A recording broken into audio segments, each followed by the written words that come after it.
eu vou recomendar 2 livros que eu realmente amei. O primeiro é esse aqui, O que ele deve ser se quiser casar com a minha filha, Vod Balchan Jr. Na verdade, sempre que alguém me pergunta sobre... Norma, que livros você poderia recomendar sobre masculinidade e feminilidade bíblica? Eu digo esse.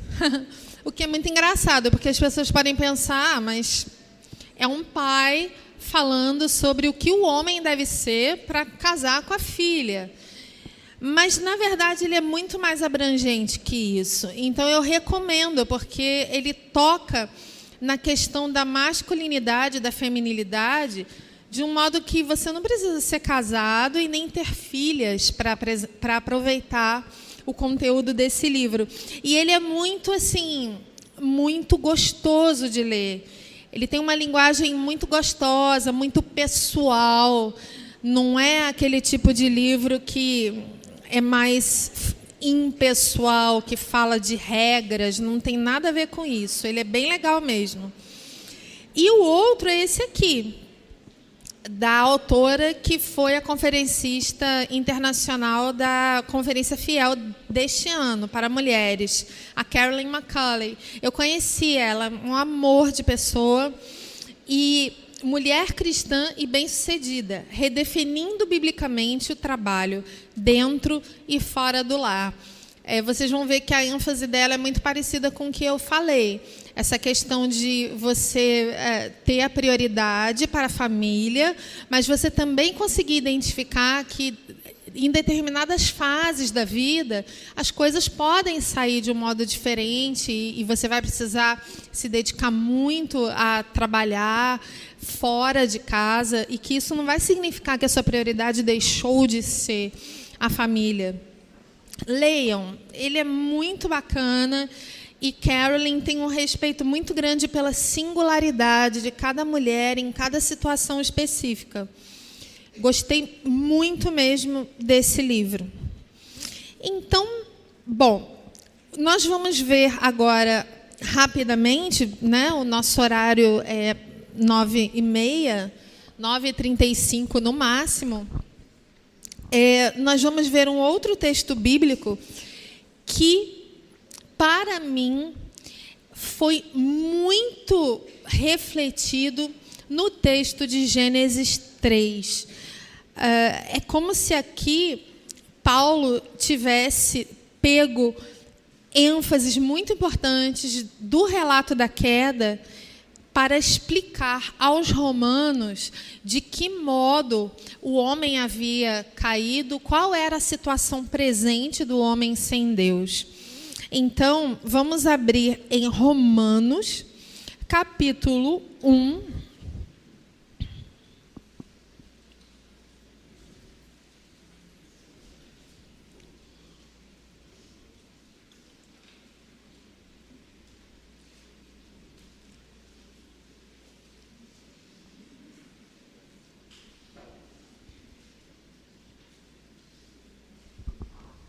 Romanos, capítulo 1, a partir do versículo 16. Os teólogos classificam 2 tipos de revelação de Deus. E aqui nós vamos ver como Paulo explica esses 2 tipos de revelação. Dos 16 ao 17, a revelação é a revelação especial. É a comunicação de quem é Deus e do que Ele quer para o homem e da sua salvação para o homem na figura de Jesus Cristo e a vinda de seu Espírito vindo habitar em todo aquele que crê nessa revelação. Essa é a revelação especial que diz de um modo muito mais claro quem é Deus. Enquanto a revelação geral já tem a ver com aquilo que eu falei na primeira palestra sobre a consciência, uma certa consciência limitada, mas ainda assim presente no coração humano, do bem e do mal. E também, não só isso, mas o fato de que, se você olha para o mundo criado, você vê como que marcas, assim como se você pegasse uma escultura de um artista, você conseguiria ver a impressão digital que ele deixou naquela obra. Ou então, uma pintura de Van Gogh. O estilo de Van Gogh está ali, de tal modo que ele é reconhecível. Há especialistas que detectam, né, se o quadro é, de fato, legítimo ou não, porque é algo que se pode reconhecer. E Paulo vai tratar disso e vai dizer que a revelação geral ela não é suficiente para a salvação, somente a revelação especial. Mas a grande questão é essa: a revelação geral seria suficiente para nós se nós não tivéssemos pecado. Se nós não tivéssemos acolhido no nosso coração aquelas mentiras do diabo sobre Deus, nós reconheceríamos muito facilmente Deus na criação. O argumento dele é esse. E por isso nós não temos desculpa.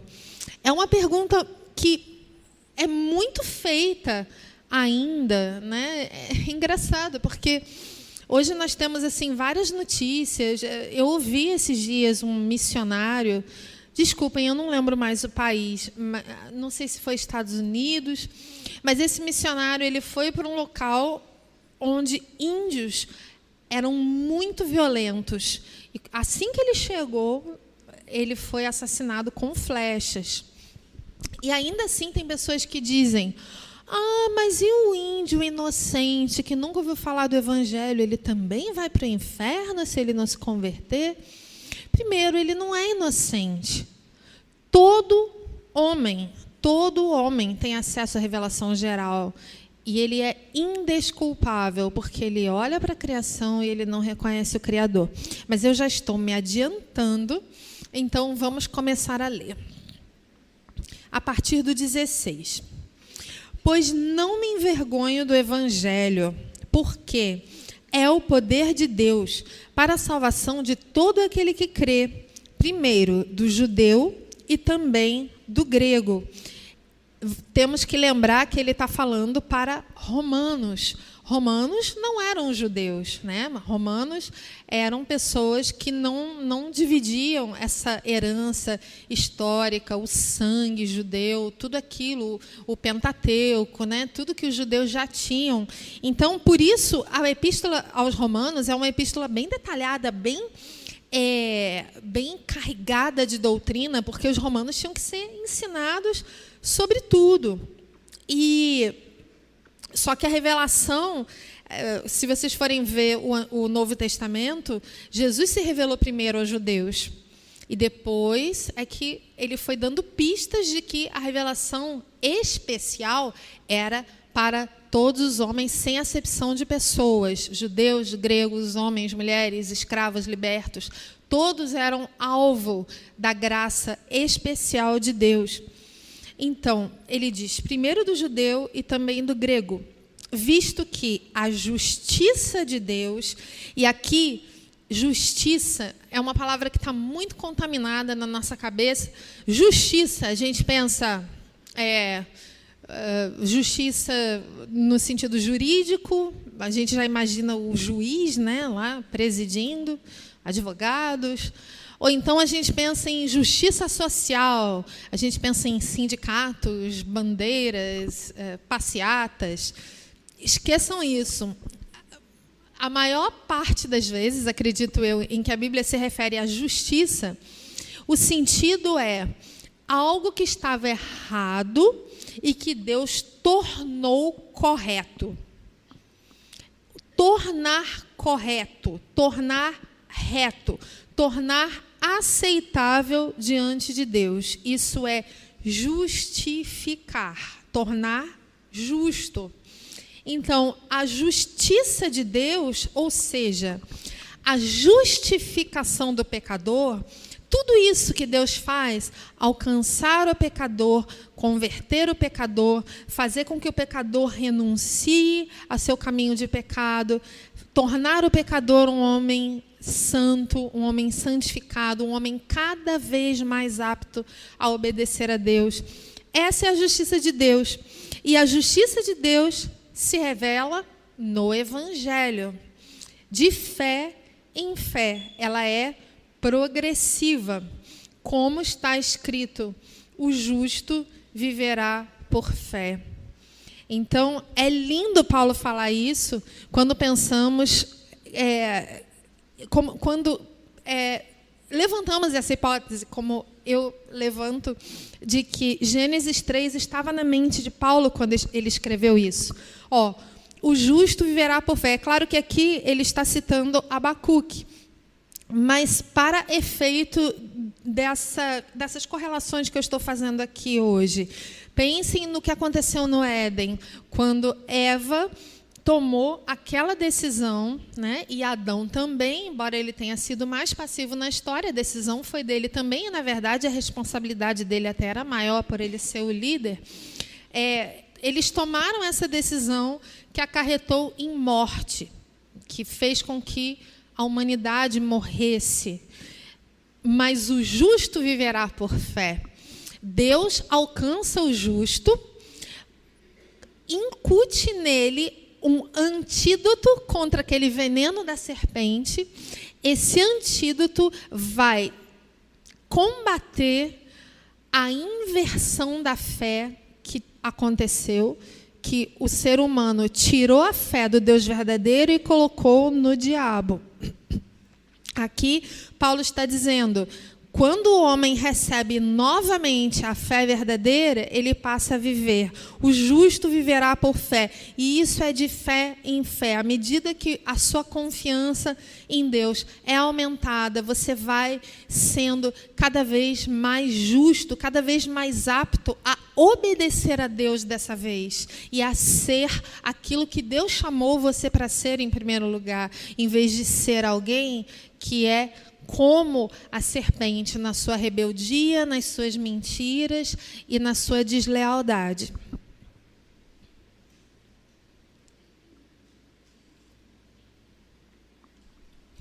Então, isso tudo está contido aqui, digamos assim, de modo resumido. Mas aí, no 18, ele precisa falar aos romanos de toda a situação do homem sem Deus, né? Afinal de contas, qual a situação do homem que não recebeu essa fé justificadora? Então, a partir do 18, é como se ele estivesse respondendo essa pergunta. A ira de Deus se revela do céu contra toda impiedade e perversão dos homens, que detêm a verdade pela injustiça.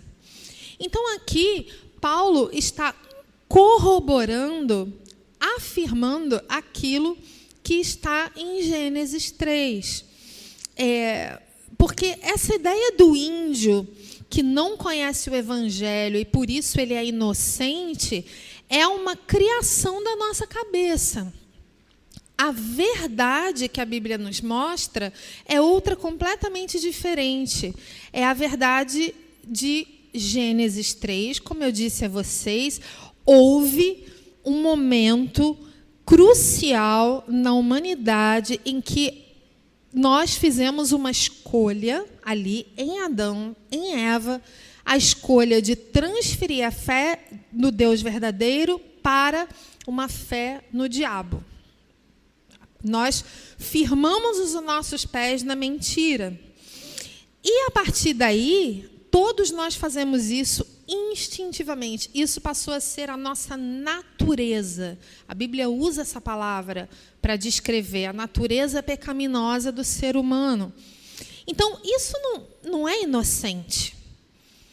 Quando você não conhece o Evangelho, você não está em um estado mental e emocional de neutralidade diante de Deus, como se simplesmente você não tivesse uma informação que é crucial para a sua vida, mas é simplesmente uma informação e você simplesmente não sabe e você está na sua inocência ignorante.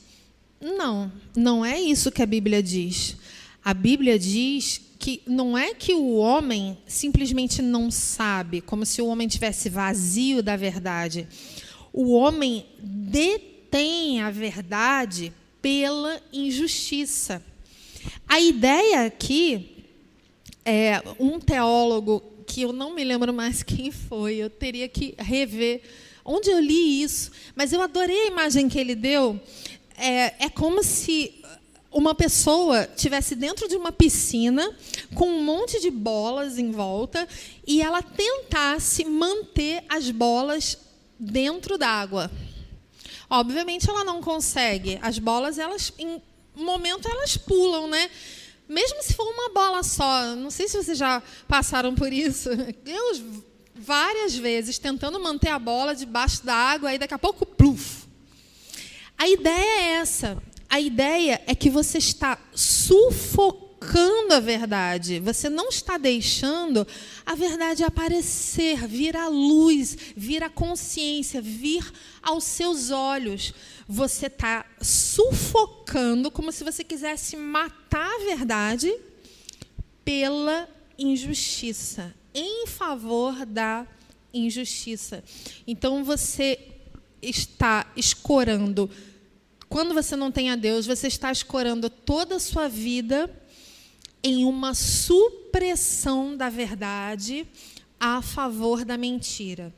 E, novamente, como eu falei na primeira palestra, não é somente a verdade sobre Deus que você está sufocando, porque se você sufoca a verdade de Deus, que é central e que é a fonte de todas as outras verdades, você também sufoca a verdade sobre você, sobre quem você é, a verdade sobre quem é a humanidade, quem é o ser humano em geral, a verdade sobre o que é o mundo.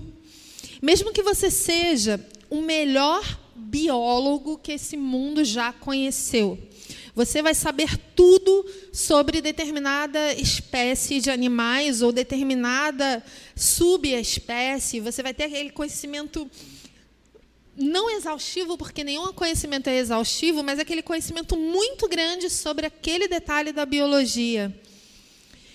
Se esse conhecimento da biologia não leva você a louvar o Deus soberano que fez aquele animal e que está por trás de toda a criação e que deu uma finalidade para aquele animal, você conhece, digamos, uma casquinha da verdade, mas você não conhece o núcleo, você não conhece a verdade de verdade, a verdade de fato. Você está fingindo que você conhece, você está só num pequeno pedacinho ali da superfície e você não está indo ao ponto. E é muito triste uma pessoa passar a vida amando a criação sem amar o Criador. E é isso que Paulo vai falar. Vamos ver aqui. Então, esses homens que trocaram a verdade pela injustiça, eles estão sufocando a verdade, a ira de Deus se revela do céu contra a sua impiedade e a sua perversão. 19. Porquanto o que de Deus se pode conhecer é manifesto entre eles, porque Deus lhes manifestou. Do que Paulo está falando aqui? Revelação geral. Deus mostrou a si mesmo em sua criação, assim como Van Gogh mostrou a sua alma em vários quadros, mostrou a sua depressão naquele quadro em que tem as estrelas, né? A noite estrelada, aquela confusão mental, aquela dificuldade, aquela angústia, tudo estava retratado ali. Da mesma forma, Deus, quando fez o mundo, mostrou a sua generosidade, a sua bondade, a sua criatividade, a sua inventividade, a sua alegria. Vocês já viram quanta alegria existe em um pássaro colorido, em um inseto que, quando a luz bate, ele fica metálico, aquela cor assim que você olha e você se espanta. Uma joaninha, não é a coisa mais linda uma joaninha? Deus revelou na joaninha a sua delicadeza, né? Então, são vários e vários e vários atributos de Deus que nós podemos ver na criação Por exemplo, você pensa no mar. Quantas qualidades o mar tem? O mar nos traz bichos deliciosos para comer, montes de tipos de peixe, camarão, lagosta, muitas comidas deliciosas. Tem gente que não gosta de frutos do mar, mas aí é por causa do pecado, né? Eu amo casquinha de siri. Mas, então, esse é um aspecto do mar que Deus está mostrando ali, a sua generosidade e a variedade que Ele gosta de fazer da criação. Mas a gente também pode pensar num aspecto mais um pouco assustador, né? Porque quando você olha para o mar, você não consegue ver o final. Ele vai, e o seu olho não abarca ele todo. Da mesma forma, o mar, em um momento, está muito calmo, em outro, muito agitado. Então, Deus ali também está se revelando a sua força, a sua imensidão, até mesmo a sua ira na agitação do mar.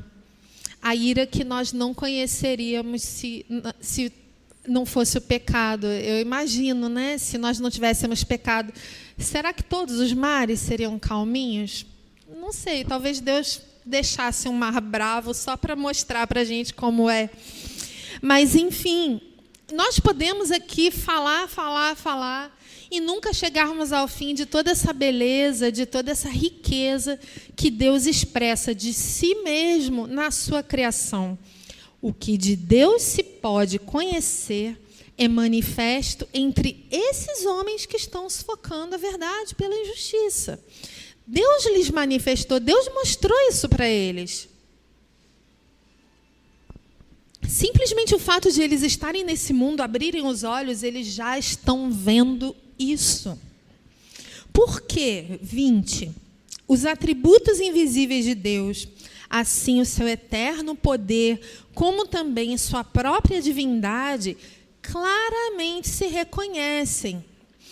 O pastor Augusto Nicodemos diz que esse trecho no grego significa: se houver reflexão, se percebem. O sentido é justamente esse. Você olha para o mar e aí você começa a pensar, peraí, quem está por trás disso tudo? Porque não é possível que isso tenha surgido do nada. E aqui a gente pode dizer que as pessoas que acreditam que nós surgimos do nada são pessoas que estão falseando muito a verdade, porque simplesmente essa não é a nossa experiência, não é o que nós vemos, não é sequer lógico que coisas surjam do nada no cotidiano. A nossa lógica diz que do maior vem o menor. E, de fato, isso é o que faz a gente pensar quando a gente olha para a natureza e começa a refletir.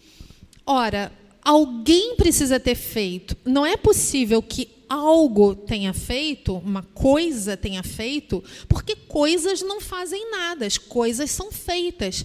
Coisas são inferiores a seres.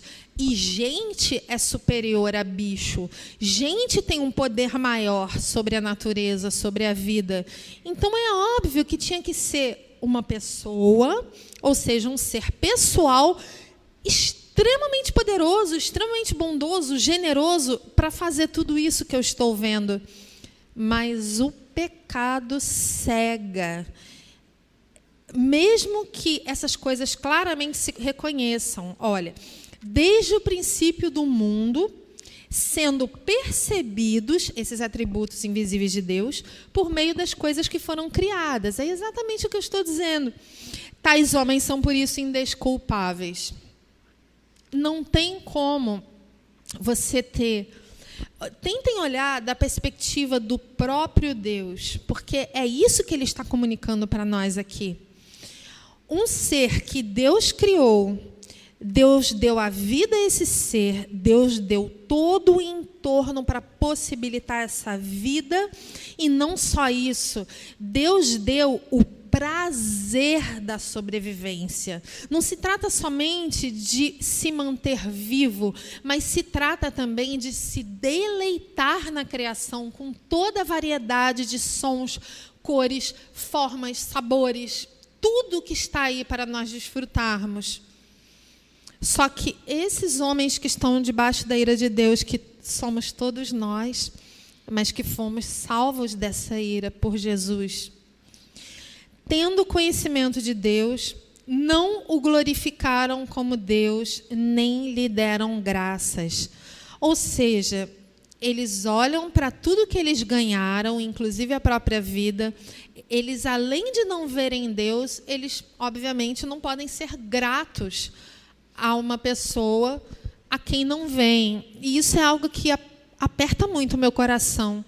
Quando eu penso, por exemplo, nesse feriado, né, que acabou de acontecer nos Estados Unidos, o Thanksgiving, a ação de graças, é algo que já entrou na cultura deles e muitos deles comemoram, a gente vê isso nos filmes, comemoram porque é como se fosse um Natal. Mas, então, eles fazem todas aquelas comidas, né, aquela mesa, reúnem a família e vamos dar graças. E eles dão graças, mas eles não falam a quem.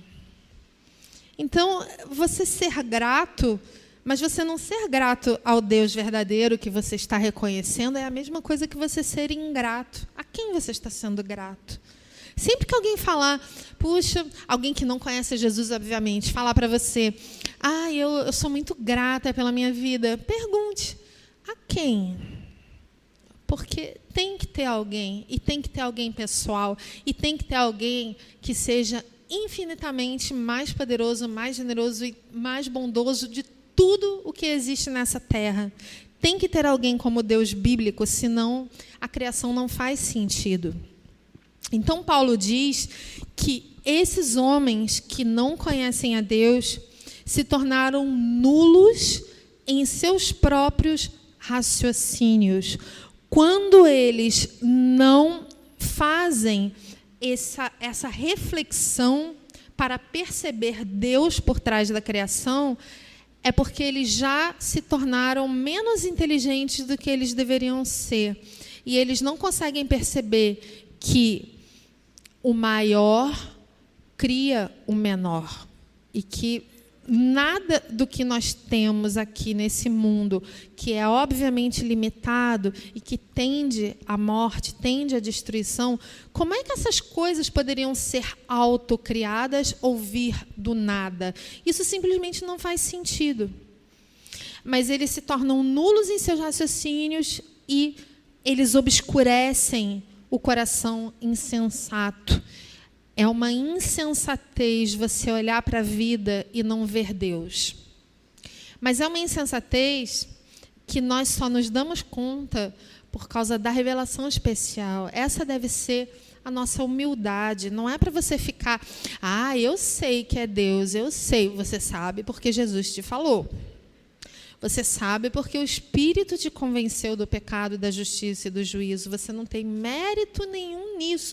Se hoje você é mais inteligente e já faz esses raciocínios e já consegue ver sentido na sua vida, inclusive, é o Espírito te comunicando isso, porque você não nasceu, você não foi criado para agir sozinho no mundo. Você foi criado para viver segundo Deus, pensando os pensamentos de Deus, em obediência a Deus. Isso deve nos humilhar, porque o pecado no nosso coração sempre vai nos empurrar para aquela velha atitude. Não, mas eu quero ser um livre pensador. Eu quero tomar minhas próprias decisões. Não, hoje eu não estou com vontade de ler a Bíblia para saber o que Deus quer de mim. Hoje eu vou fazer o que dá na minha telha. Às vezes você não vai nem pensar isso, mas o seu coração vai te empurrar para isso. Então, a gente precisa se ver aqui também, porque a gente não está totalmente livre do pecado. Não é para a gente se orgulhar. Pelo contrário, é para a gente se tornar ainda mais humilde. Então, Paulo continua, e aqui é que o texto vai adquirir uma característica que a gente pode aplicar mais diretamente para nós mulheres.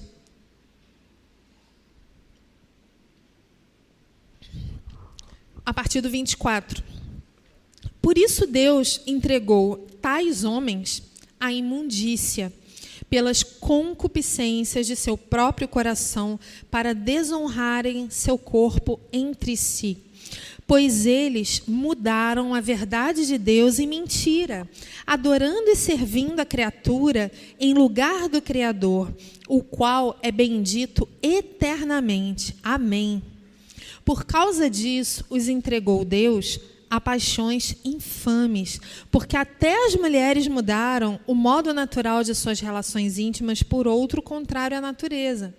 Semelhantemente, os homens também, deixando o contato natural da mulher, eles se inflamaram mutuamente em sua sensualidade, cometendo torpeza, homens com homens, e recebendo em si mesmos a merecida punição do seu erro. Paulo não poderia ser mais claro. A questão do casamento, que nós enfatizamos tanto na fé cristã e que tem sido tão atacada hoje, que tem sido tão objeto de ira mesmo do mundo, para que nós desistamos dessa questão de que o casamento que Deus reconhece é entre um homem e uma mulher. Isso é algo que o mundo pressiona muito nós cristãos a abandonarmos, mas nós não podemos abandonar. Por quê? Porque aqui Paulo está dizendo que... agora eu estou vendo que eu pulei, não é? O 22 e o 23. Mas tudo bem, porque de fato aqui eu falaria muito mais do que o tempo que eu tenho. Então tá bom. Que é maravilhosa. Esse assunto da idolatria é maravilhoso. E Paulo vai fazer uma correlação. Olha que interessante. É como se ele estivesse dizendo aqui, porque alguém poderia dizer, mas por que Paulo vai abordar esse assunto justo quando ele está falando da revelação geral, do fato de que os homens rejeitam a Deus? Ele entra nesse assunto assim, parece tão repentino. Não é. Lembrem que eu falei que lá em Gênesis 3, quando Adão e Eva cometem a desobediência, dentro mesmo desse ato já havia uma inversão. O homem, que deveria ser o líder, é passivo, deixa a coisa acontecer e simplesmente recebe o fruto. E Eva, que era aquela que deveria obedecer o marido, ela toma todas as decisões, resolve tudo de modo autônomo. Ela já estava agindo ali no modo do pecado. Então, houve uma inversão. É como se, à medida que Eva vai ouvindo a serpente, vai se afastando da verdade de Deus, ela também vai se afastando da verdade sobre ela mesma. E ela deixa de ser a mulher auxiliadora que Deus criou para ser. E da mesma forma Adão, ele deixa de ser o líder criado para ser. É isso que Paulo está dizendo. Quando nós vivemos neste mundo de Deus, porque tudo pertence a Deus, tudo foi criado por Deus, e tudo que nós temos, todas as bênçãos, a nossa própria vida vem de Deus. Quando nós vivemos nesse mundo, recebemos tudo isso, olhamos para tudo e não reconhecemos Deus, nem damos graças a Deus, isso significa que nós estamos sufocando a verdade de Deus pela mentira. Quando sufocamos a verdade sobre Deus, sufocamos a verdade sobre nós mesmos. E aí, a verdade mais básica de cada ser humano, que é a sua condição biológica e relacional. Quando nós viemos ao mundo, a primeira coisa que o médico fala, quer dizer, eu acho que hoje não, porque hoje existe o ultrassom, todo mundo já sabe, mas tá. Todos os tempos foi assim. A primeira coisa que o médico, ou a parteira, ou a pessoa que está tirando o bebê diz é menino. Ou então, é menina. E o mundo de hoje está dizendo, não, menino pode ser menina e menina pode ser menino. E está dizendo isso porque o mundo de hoje acredita que um homem que deseja se comportar como mulher e buscar outros homens para se relacionar, e, ao mesmo tempo, também, uma mulher que deseja se comportar de um modo diferente e buscar outras mulheres para se relacionar, são pessoas que precisam ser confortadas e afirmadas nesse desejo, porque esse desejo seria legítimo. O mundo nos pressiona tanto porque o mundo olha para nós e diz: isso que vocês estão fazendo é uma maldade. Deixa as pessoas serem o que elas querem ser. Mas nós sabemos que a coisa não é simples assim. Nós sabemos que Deus nos deu várias vocações e que a vocação do nosso corpo é a vocação mais básica que nós temos. E que rejeitar isso é rejeitar o conhecimento verdadeiro sobre cada um de nós. É continuar nas consequências de ter rejeitado toda a beleza e a maravilha de quem Deus é. Nós acabamos rejeitando a nós mesmos. E isso é muito triste. E é assim que nós devemos lutar por essa verdade de que a igreja precisa falar e precisa comunicar que é maravilhoso que um homem tenha sido criado como homem e cumpra a sua vocação do homem e, ao mesmo tempo, a mulher. Nós precisamos ter muito cuidado, porque se o mundo está dizendo que isso é maldade, e nós afirmamos essa verdade com ira, nós acabamos sendo confundidos, e as pessoas vão ter mais motivos para dizer que estamos agindo com maldade. Então, nós precisamos nos apropriar dessa verdade com muito temor de Deus, para poder comunicá-la com amor, para poder dizer: olha, de fato, nós cremos que o melhor para cada pessoa é que ela possa independente de seus desejos, que ela possa se render a Cristo e voltar a abraçar, a se apropriar da sua identidade, não só como ser humano, mas como homem e como mulher. Nós realmente acreditamos que isso é o melhor para o ser humano e nós nos alegramos nessa verdade.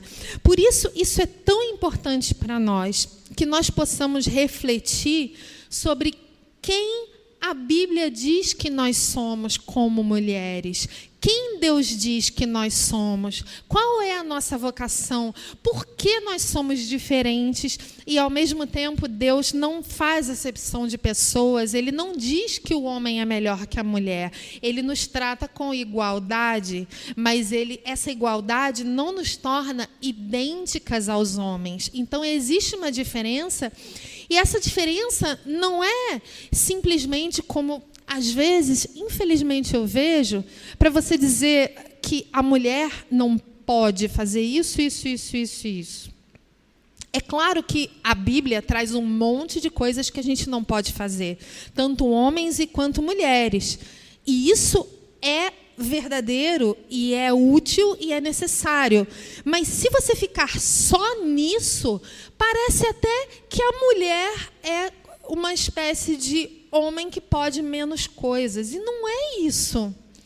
Nós precisamos ver a beleza de ser mulher, porque isso está na Bíblia. Se você pegar tudo que a Bíblia fala sobre a mulher, você vai ter um vislumbre disso. E nós ainda estamos um pouco engatinhando nisso, porque nunca foi necessário para a igreja defender a diferença da mulher. Isso, em todas as eras, sempre foi mais ou menos estabelecido, pelo menos assim, não vou dizer todas as eras, porque muitas culturas são matriarcais, tem a mulher como líder e tal, mas assim, nas últimas décadas, isso foi meio ponto pacífico no mundo ocidental, que foi o mais cristianizado.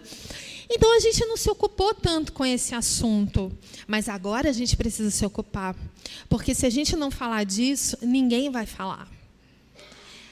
É isso que eu queria trazer para vocês hoje, e eu espero ter deixado o aspecto mais importante desse texto até aqui, que é o conhecimento sufocado de Deus vai resultar num conhecimento sufocado de nós, como seres humanos, até mesmo na nossa realidade mais básica, que é ser menino, ser menina. E que isso possa encorajar você a buscar o conhecimento de Deus cada vez mais, para você entender, dentro da sua realidade, dentro da sua singularidade, o que Deus quer para você.